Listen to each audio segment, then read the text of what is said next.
میرا سوال یہ ہے کہ اتنا کا حساب سے بھائی کی شادی سے پہلے جا سکتے ہیں، مگر پیسے اتنے ہی ہیں کہ شادی کر کے کرنی ہے یا پیسہ ادا کرنا؟ دیکھیے یہ بہت ہی انفرادی مسئلہ ہے، اور شادی کی جس کو حاجت ہے موسم سے پہلے تو شادی کر لی، اس نے پیسے خرچ ہو گئے، پیسے خرچ ہو گئے تو وہ مواقع ہی نہیں آئے کہ فرضیت متحقق ہو.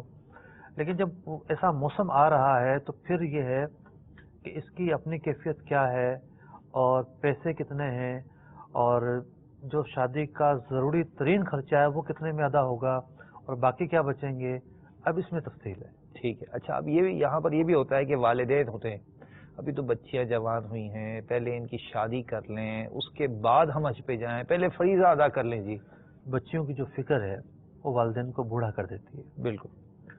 اور ان کی دیگر تمام فکروں میں یہ فکر غالب ہوتی ہے.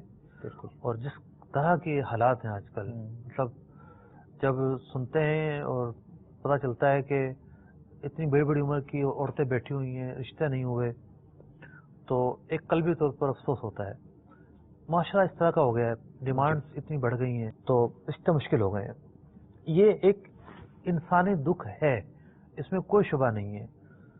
لیکن حج جو ہے وہ برکتوں اور سعادتوں کا موقع ہے.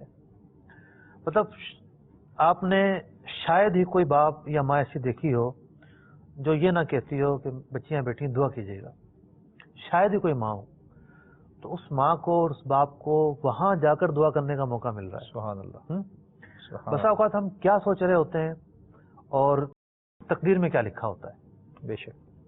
ہم سوچ رہے ہوتے ہیں کہ نہیں جی اگر ہم گئے تو پیسہ ختم ہو جائے گا اور رشتے کیسے ہوں گے، اور تقدیر میں یہ لکھا ہو کہ یہ وہاں گئے اور وہاں انہوں نے دعائیں کی تو بہتر سے بہتر رشتے آئیں گے. سبحان اللہ. تو